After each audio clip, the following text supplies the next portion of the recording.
Story 1. I was home alone, and my phone buzzed with a weather alert. Do not look outside your windows. I laughed. Then every house on my street turned off their lights at the exact same time.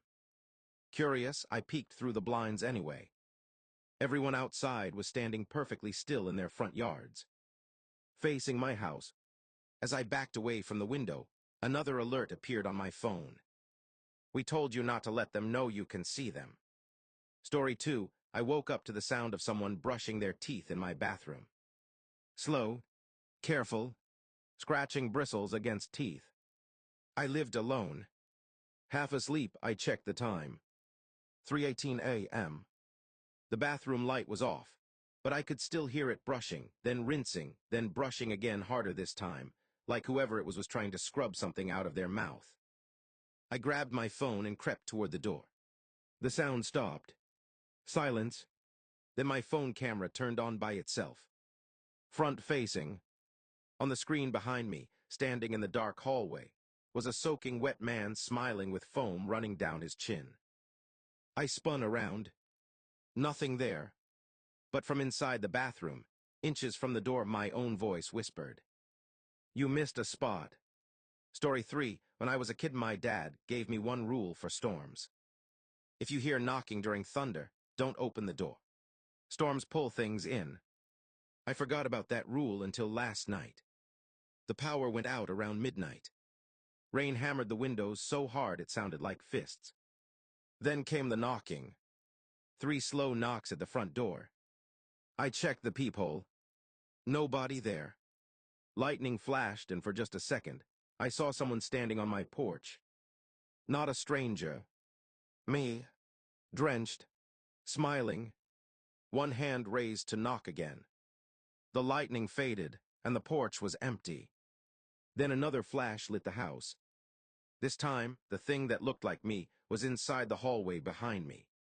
Story 4. My wife has been talking in her sleep for weeks. Usually nonsense. Random words. Sometimes names I don't recognize. But last night, she sat upright at exactly 2:47 a.m. and said clearly, "He's finally asleep." I pretended not to hear her. Then she whispered to someone in the corner of the room, "You can come closer now." I kept my eyes shut, barely breathing. The room stayed silent for a long time. Then I felt the mattress slowly sink beside me. Not on her side. On mine. Story 5. I installed a baby monitor in my daughter's room after she started waking up screaming every night. Every morning she told me the same thing. The tall man stands by the window. There was never anyone there. Last night around 3 a.m., the monitor crackled with static and woke me up. I checked the screen. My daughter was asleep, but someone was standing beside her bed. Tall, thin, motionless. My heart stopped. I sprinted down the hallway and burst into her room. Empty. Nobody there except my daughter, still sleeping peacefully. Shaking, I looked back at the baby monitor in my hand. The screen no longer showed her room. It showed me standing in the doorway. And behind me, towering in the hall, was the tall man. Story 6. My apartment building has a security guard who sits in the lobby every night. Old guy. Never talks much. Just nods when people walk by.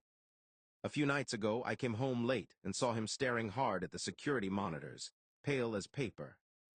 One of the camera feeds showed my hallway. Something was standing outside my apartment door.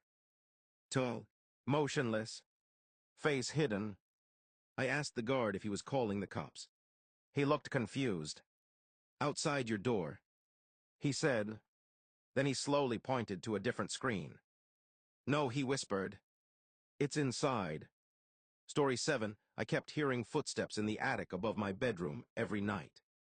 Slow pacing. Back and forth. Always between 2 and 4 a.m.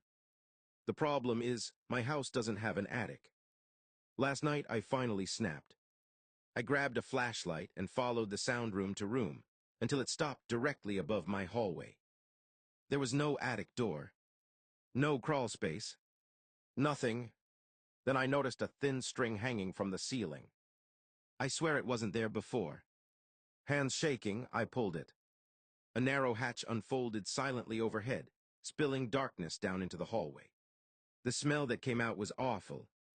Damp earth and something rotten. I pointed the flashlight up. At first, I saw nothing. Then the beam caught dozens of muddy footprints across the ceiling above me. Not in the attic. On the ceiling, like someone had been walking upside down for years. Story 8, my bedroom door opens a little more every night. Just an inch or two at first. I thought maybe the latch was loose, or the floor uneven. So before bed, I started shutting it completely.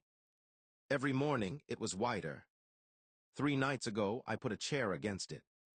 I woke up at 2:13 a.m. to the slow scrape of wood across the floor. The chair was being pushed backward. Not shoved. Slowly moved, inch by inch, like whoever was on the other side didn't want to make noise. I stared at the widening gap in the doorway, too scared to breathe. The hallway outside was pitch black. Then something whispered from the crack. I like watching you sleep with the door closed. Story 9, I downloaded an app that records sounds while you sleep. Most nights it caught snoring, shifting blankets, random noises. Last night, it recorded a conversation. At 2:41 a.m., I heard myself mumble something unintelligible. Then another voice answered from right beside my bed. No, he still thinks he's awake. I stopped breathing. The recording continued with several seconds of silence. Then footsteps circled my bed slowly, creaking the floorboards one by one. And finally, inches from the microphone, my own voice whispered, "Don't play this again tonight." Story 10, I bought a cheap night vision camera to figure out why my dog keeps staring at the corner of the living room. Every night, same spot. Same frozen stare. No barking anymore, just watching like something is negotiating with him silently. On the 3rd night, I set the camera up and went to bed. The next morning, I watched the footage. For hours, nothing happened. Just my dog staring at the corner. Then at 2:58 a.m., the room got slightly darker, like the camera was struggling to focus. My dog stood up and walked into the corner. Not toward it. Into it. The footage glitched for a second, then stabilized. The corner was empty again. Except the camera wasn't pointing at my living room anymore. It was pointing from inside the wall,